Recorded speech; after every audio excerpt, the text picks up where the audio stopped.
Here we are. We got Lee Slusher here. He is going to take some tough questions. One right off the top. All right. Lee, I have you down here as an intelligence and geopolitical risk expert on locals, AllisonMorrow.locals.com, where before we even get to the topic at hand that we're starting with, which is NATO going to war with Russia, I'm going to scroll down to critical thoughts question and ask you to explain yourself. How does Lee attempt to prove that he is working for we the people instead of they, the security state? So before we even get into the topic, Lee, have you ever gotten that question before? Are you just a narc? Are you controlled opposition? I think I've gotten it on Twitter, but no one's ever posed it directly. So here's what I say. The answer is you don't know.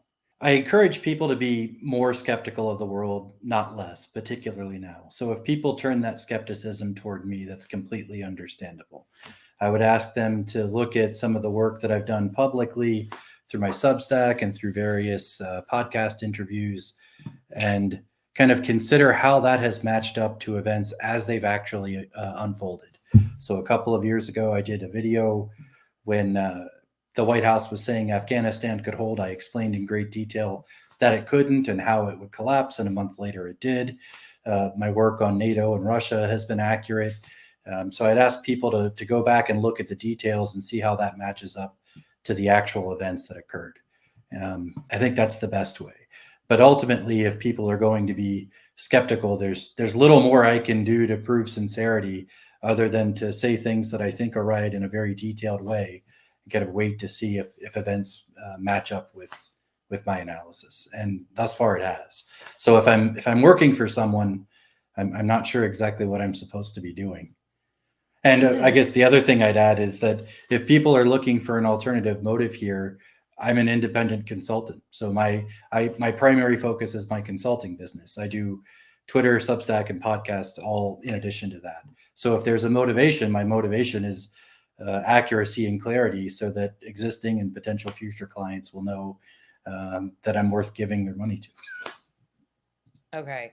We're going to be looking at this article, Germany preparing for Russia to start World War III, leaked war plans reveal. That's what we're going into.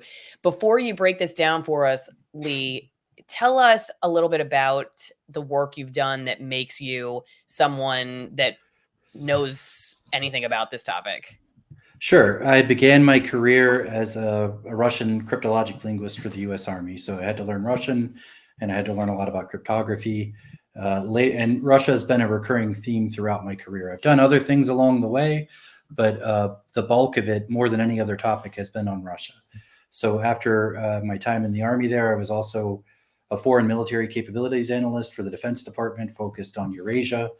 And later, particularly after 2014, when Russia seized and annexed Crimea, which is when the West started to pay attention to Russia again, I've been doing a lot of work, I did at the time, via the Johns Hopkins University Applied Physics Lab. So they're on contract with the government to do a lot of national security analysis. So for the Pentagon, I authored a lot of studies like, well, what are Russia's actual capabilities? How did it take Crimea? What threat does it pose to NATO going forward? What are its capabilities more broadly and in very specific areas like electronic warfare?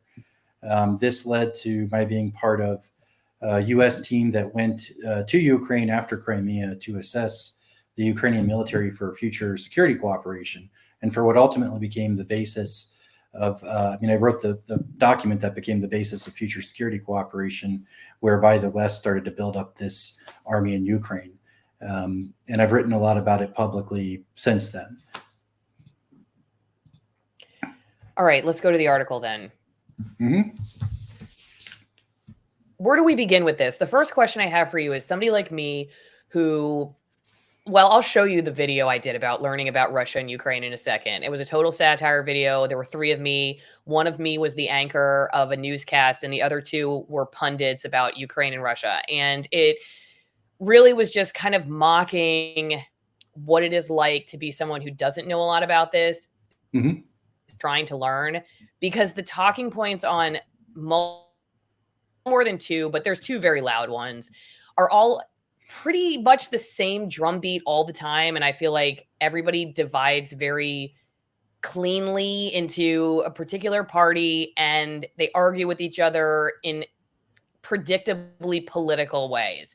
And I kind of gave up trying to understand it because I was just, and doing videos, frankly, about it because I was like, whatever, I'm going to just go back to my garden. This is like, seems very just, I don't know, almost like a waste of time because it was too hard for people like me to sort through.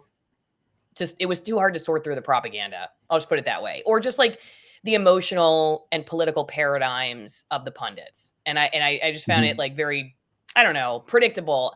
So my first question here, like I would say, well, how do we know these are legitimate documents? I mean, and whether they were legitimately leaked. I mean, the first thing I always think of when I see this now, because I never questioned this stuff when I was in mainstream news, is that all this stuff is just happening organically, like that it just was leaked. Well, how do we know? I mean, maybe somebody specifically wanted us to look at it. So say the documents are real, but we're supposed to be, I don't know, chasing a carrot around a racetrack, and that's what they want. Or what if the documents aren't even real? So let's start there. I mean, how do we even know? They're assuming the New York Post in these articles, these are legitimate documents that were legitimately leaked. But where do you start even with that? Well, I think the documents probably are legitimate simply because I went through the reported contents, and it's pretty standard NATO thinking going back 10 years or more. You know, that Russia, except with the insertion of this Ukraine war, but every step of escalation that it describes is something that we can find in documents over a number of years, probably going back to almost a decade to the Crimea annexation. So things like the cyber attacks against the Baltics. Now, those used to happen. Those are all well documented. So the assumption is they would happen again. That's why it's called a hybrid attack, because they're talking about a conventional military attack with these other things like cyber. And then they talk about the use of a large-scale military exercise. Each time Russia runs this exercise called Zapad, which means West, there's always speculation that it's a cover for some kind of larger military operation. And the other places they mention the Suwalki Gap, which connects, well, it's the straightest line between like Belarus and this Russian exclave of Kaliningrad, which is, if people aren't aware, a portion of Russia is surrounded by Europe. Specifically by Poland and Lithuania. So the nearest way, if Russia had to do a land operation to reach Kaliningrad, would be through this corridor known as the Suwalki Gap. So when I looked at this, it's all kind of boilerplate NATO thinking. You can go back and find similar things, even in unclassified documents or in discussions from NATO leaders.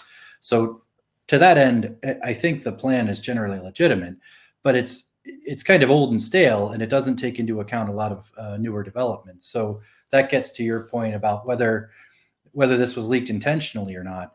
I mean, the West has been inundated with Ukraine war coverage and Russia bad coverage for at least 2 years now, because it started before Russia's invasion.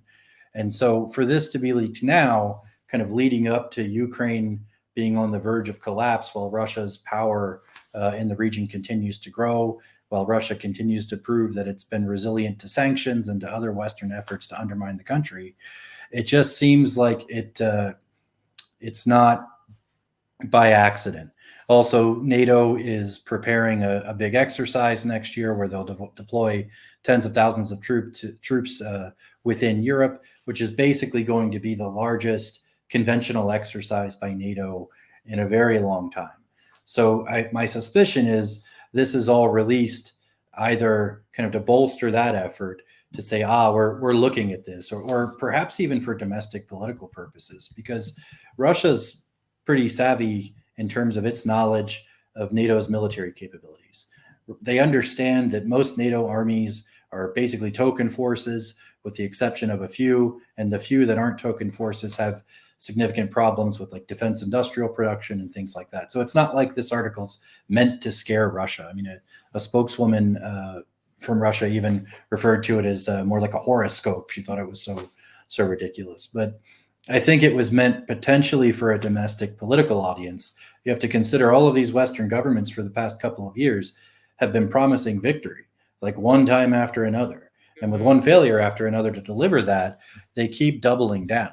So I think perhaps this is a way of kind of showing that, well, we've got our eye on them. We've been telling you they're the enemy. We've been telling you they might invade. Well, here, look, we've been thinking about it seriously.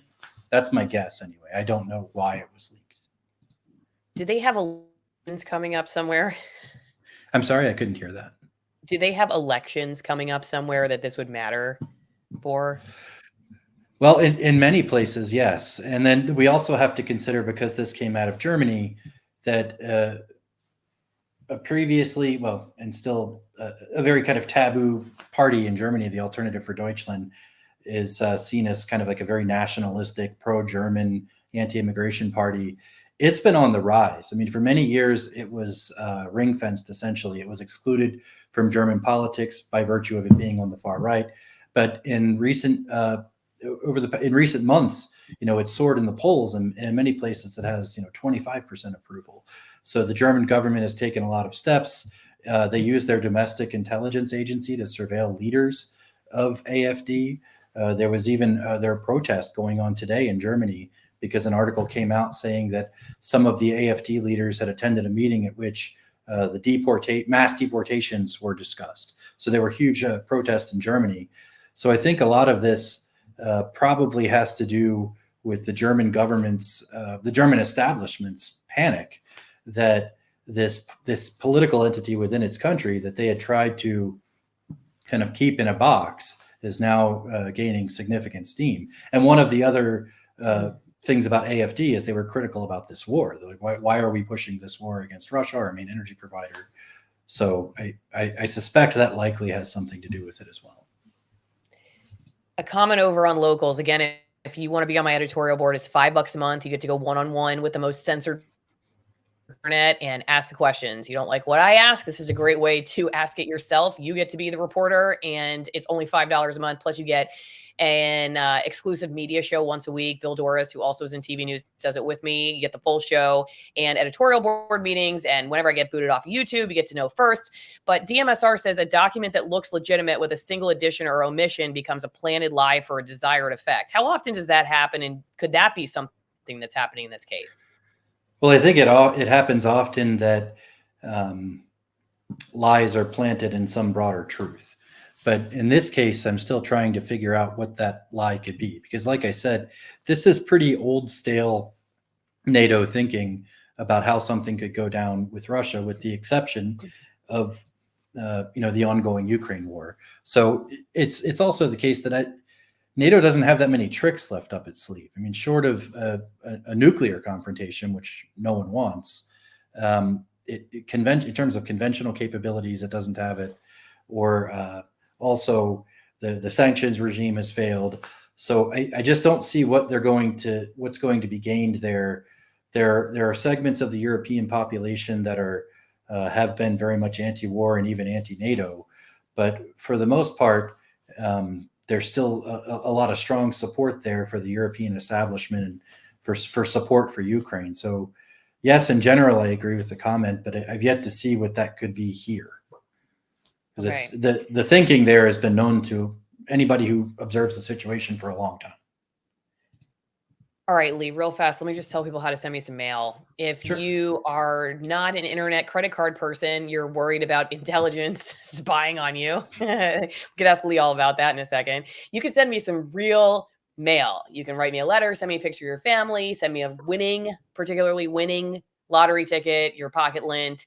No creepy letters where you cut out the magazine articles and piece together like something that says you're going to murder me, and also nothing edible, because I will throw it away for fear it's anthrax. But if you want to send me something cool, P.O. Box 3355, Denellen, Florida, 34432. A lot of people like to support the work that way. So if you are somebody who's already done that, like Larry Ziegler, for instance, he just sent me a letter. Thank you. Hopefully you don't care that I read your name aloud, but thanks, Larry. Thanks to everybody who sent me some cards. I love the support. Even if you don't send anything financially, it's just cool to hear from people. So I really appreciate that.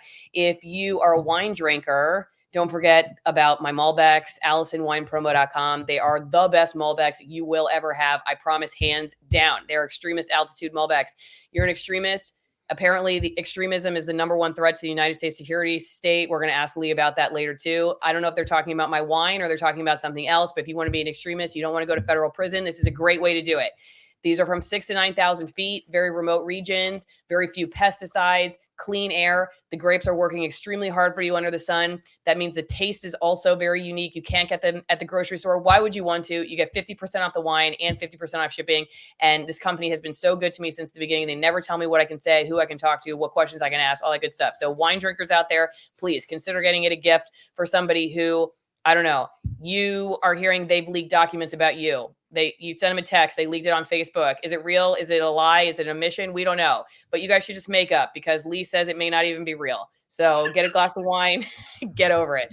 All right. So Lee, let's go back to the article, because I want to ask you Sure. one question that I found interesting. Might take me a second. So they build this whole thing. All right. The scenario says, like, they run through this whole thing. The scenario says this, and the scenario says that. Russia could do this. Russia could do that.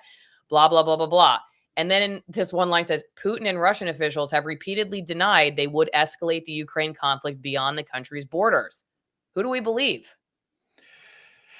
In this case, I think the Russian claims are accurate, but I think that because I've been following all of this for 25 years. And look, Russia is a propaganda master, and they certainly disseminate a lot of it. But that doesn't mean that everything they say is propaganda. If we go back over many years and look at a number of things, they have these voluminous public policy documents. There are key speeches.